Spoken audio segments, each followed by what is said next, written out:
I bet it would be even more worse already. Because Wonder Park was one of the horrible movies that was ever created since 2019. Before I begin, to anyone who likes this movie, your opinion will be tolerated, as long as you can tolerate Bullet of Six Cougars' opinion. But back to the point. Buckle up for an epic adventure where anything is possible. A young girl named June with a big imagination makes an incredible discovery. The amusement park of her dreams has come to life. Filled with the world's wildest rides and operated by fun-loving animals, the excitement never ends. But when trouble hits, June and her misfit team of furry friends begin an unforgettable journey to save the park. So, there are some 21 reasons we'll given out why it's not so wonderful qualities. Note, quite a lot of problems are due to the fact that Dylan Brown, the director, was uncredited, due to the fact he was fired. 1. The entire film is a wasted and ruined of a great premise. The film could have been a touching film about a little girl using her imagination to escape from the harshness of reality. But instead, the film decides to become a generic wacky comedy that feels obviously rip-off elements from Inside Out, Epic Mickey, and Moana. 2. The film is ashamed of its marketing name/title, where the park in the movie is called In Wonderland for amusement park, but in the marketing name/title, it's called Wonder Park for some reason.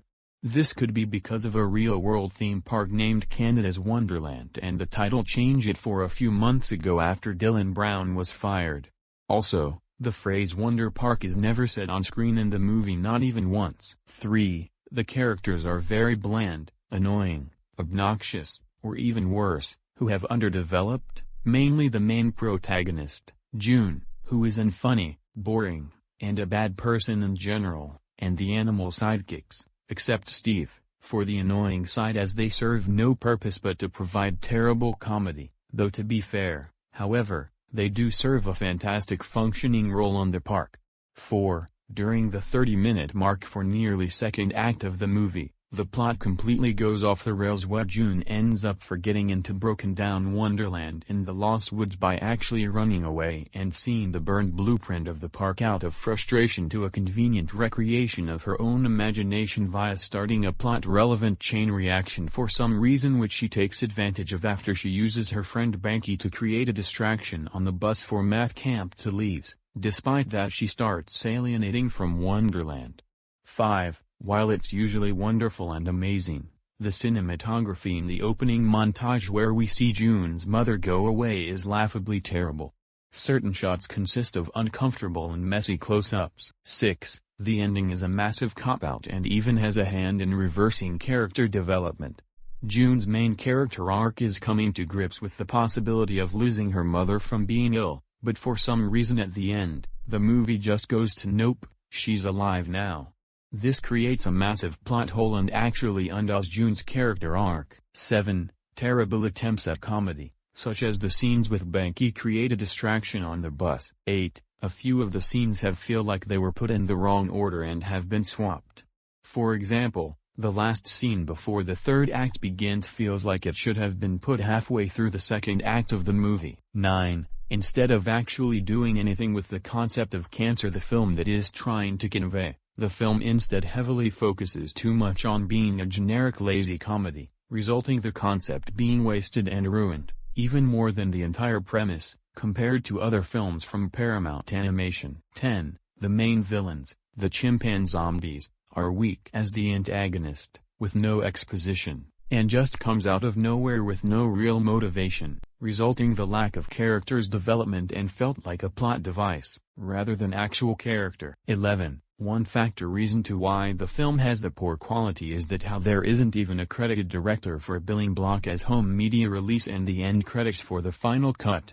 The director, Dylan Brown, the former Pixar animator, was fired for sexual misconduct and the project went downhill from there after multiple complaints of inappropriate and unwanted behavior, which leading to troubled and rushed production. Paramount Pictures and Nickelodeon Movies did offer the director's credit to other key creative personnel responsible for the film, but they refused, fearing the film would be detrimental to their careers, due to various legalities and contractual obligations. But even at that, This remains the first wide-release animated instance since The Pebble and the Penguin where a movie has no credited director, which is pretty weird and, as of now, still unclear what happened. 12. All of the rides are either the roller coasters that look like they were made in Planet Coaster, while that game is good, it looks tacky on a $80 million film, or just things that spin anyways. 13. A big continuity error where before being captured by the chimpanzee zombies again, Peanut's eyes are brown in one shot. After the camera shows June escaping, his eyes revert to green. 14. The film has an inconsistent and too playful tone. You would think the movie is all about the imagination, but only at the beginning and the end the film is creative. The rest of the movie is the park getting destroyed until it fixes up. 15. While the animation is good and way better than expected, it rather looks like the colors are really washed out. They don't even look as too bright as they want to be. 16. The story is really predictable and generic, with the use of many cliches. 17. Like other movies, such as Illumination's Grinch, the fast padding feels unnecessary, which could be really hard to follow at times, being 85 minutes, making the scenes feel rushed. In fact of this, it is overloaded with fillers here and there, considering that the plot is very minimal. 18. At one point, June destroys half of the neighborhood, and they say they will punish her with chores, which is a really weak punishment, only to immediately not punish her by helping build a model for Wonderland. 19. The message and themes were executed terribly. For one point, a good animated movie would take the inside-out approach and teach kids that it's okay to be sad, or the Land Before Time approach, and have the mom die but teach a lesson about how even when people are gone, they live on in our hearts and memories. Does this movie do that as well? Well, actually not true. Because June's sadness not only causes the destruction of Wonderland, implying that you're a horrible person if you get sad, but this movie tells you that you shouldn't be sad when one of your parents is on the brink of death. 20. A lot of the dialogue keeps overusing the phrase splendiferous to the point where it's said 20 times, which is really repetitive, nothing special, and just useless. And lastly, 21. Executive meddling. Although in this case it is somewhat justified due to Dylan Brown's behavior, the way executives handled the problem of finding a new director for the film was handled in a sloppy fashion. There are 7 wonderful qualities will be given out and why it's that. 1. The CGI animation is actually really good and way better than expected, especially since it was animated by the Madrid studio Ilion Animation Studios, later renamed to Skydance Animation Madrid, the same company who made the animation in 2009's Planet 51, even though the colors are really washed out and don't look too bright. 2. The animal sidekicks, despite being bland and annoying, do serve a fantastic functioning role on the park, with Gus and Cooper being builders, Greta being the motivator, Steve being the safety officer, Boomer being the welcomer, and Peanut being the leading mascot. The side note, Steve is easier likable character, who isn't bland, obnoxious, annoying and even worse. 3. Great voice acting, despite talents being wasted, most notably John Oliver as Steve being highlighted. 4. The musical score by Stephen Price,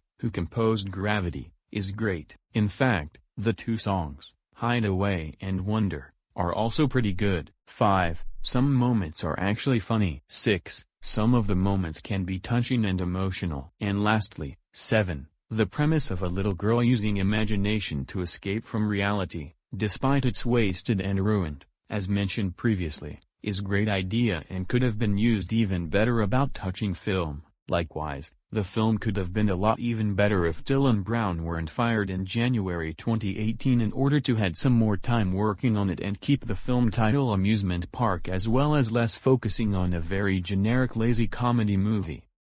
Wonder Park received mixed reviews from critics and audiences, with general criticism directed towards the plot and tone, although some praised the animation and the performances of the cast.